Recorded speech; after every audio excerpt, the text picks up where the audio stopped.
செயற்கை நுண்ணறிவு தொழில்நுட்பத்தின் பரிசோதனை கூடமாக இந்தியா மாறி வருவது குறித்த புள்ளி விவரங்களை வரைகலை மூலம் விளக்குகிறார் நெறியாளர் தேவப்பிரியன். AI என்று சொல்லக்கூடிய செயற்கை நுண்ணறிவு தொழில்நுட்பத்தை மக்களுடைய அன்றாட வாழ்க்கையில் ஏதாவது ஒரு தொழில்நுட்பத்தில் நம்ம பயன்படுத்திட்டு தான் இருக்கும். இந்த தொழில்நுட்பங்களை பயன்படுத்துறதுல இந்தியா ஒரு முன்னோடி நாடா திகழ்ந்துட்டு இருக்கு, ஒரு பரிசோதனை கூடமாகவும் திகழ்ந்துட்டு இருக்கு அப்படின்றது தான் இந்த ஆய்வு தெரிவிக்கக்கூடிய தகவலாக இருக்கு. அதுக்கான பின்னணி என்ன அப்படின்றத பார்க்கலாம்.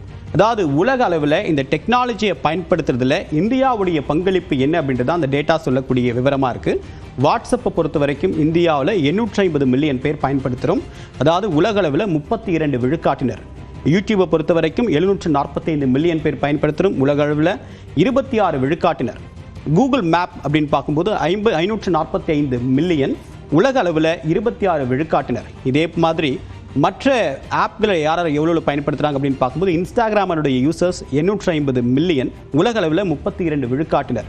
ஃபேஸ்புக் 410 மில்லியன், 24 விழுக்காட்டினராக இந்தியா மக்கள் தொகையில் இவ்வளவு பேர் பயன்படுத்துகிறோம் உலக அளவில். அதாவது ஸ்னாப்சாட்டை பார்க்கும்போது 240 மில்லியன், உலக அளவில் 38 விழுக்காட்டினர் இங்கே தான் இருக்காங்க. அதே மாதிரி ஒரு நாள் தினசரி பயன்படுத்துவோருடைய எண்ணிக்கை அப்படின்னு பார்க்கும்போது வாட்ஸ்அப் அதாவது 93 விழுக்காட்டினர் இந்தியாவில் இருக்காங்க. இன்ஸ்டாகிராமை பொறுத்த வரைக்கும் 84 விழுக்காட்டினர், யூடியூப் அப்படின்னு பார்க்கும்போது 84 விழுக்காட்டினர். அதாவது டெய்லி லாகின் பண்ணி டெய்லி ஆக்டிவாக இருக்கக்கூடிய யூசருடைய எண்ணிக்கை தான் இது.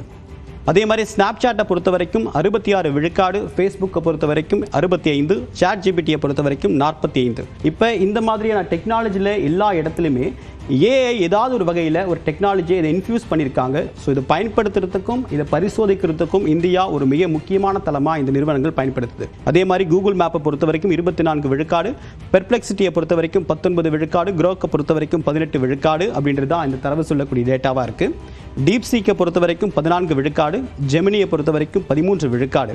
ஸோ என்ன காரணங்கள் ஏன் அப்படின்னு பார்க்கும்போது இந்தியாவில் டிஜிட்டல் பயன்பாடு அதாவது ஒரு டெக்னாலஜி வந்துச்சு அப்படின்னா உடனடியாக அதை பயன்படுத்தி பார்க்கணும் அப்படின்ற ஆர்வம் மக்கள்கிட்ட நிறைய இருக்குது. இன்னொன்று, குறைந்த கட்டணத்தில் நமக்கு டேட்டா கிடைக்குது. உலக நாடுகளில் மற்ற நாடுகளை ஒப்பிடும்போது டேட்டா கட்டணம் இந்தியாவில் தான் குறைவு அப்படின்றது கவனிக்க வேண்டிய விஷயம். இன்னொன்று, மொபைல் ஃபோன்களை அதிக அளவில் பயன்படுத்தக்கூடிய இளைஞர்கள் இருக்காங்க. ஒரு கையில் மொபைல் இல்லாத ஒரு இளைஞர்கள் நம்ம பார்க்கவே முடியாது. பன்முகைத்தன்மை கொண்ட இந்தியாவில் அதாவது பயனாளர்களுடைய ஆலோசனைகள் ரொம்ப முக்கியமாக இருக்குது. இதன் மூலமாக வெவ்வேறு மொழிகளை அவங்களால பரிசோதிக்க முடியுது. அதாவது இந்தியாவில் பல மொழிகள் இருக்குது, அத்தனை மொழிகள்லேயும் இந்த டெக்னாலஜியை அவங்களால பரிசோதனை பண்ண முடியுது. இதன் மூலமாக ஏஐ தொழில்நுட்பங்கள் நிறைய ஆர்வம் காட்டுறாங்க இந்த தொழில்நுட்பங்களை இந்தியாவில் பரிசோதிப்பதற்காக. ஸோ இதுதான் இந்தியாவை ஒரு டெஸ்ட் பெட் அதாவது பரிசோதனை கூடமாக அவங்க யூஸ் பண்ணுறாங்க அப்படின்ற விவரத்துக்கு பின்னணியான ஒரு தரவு.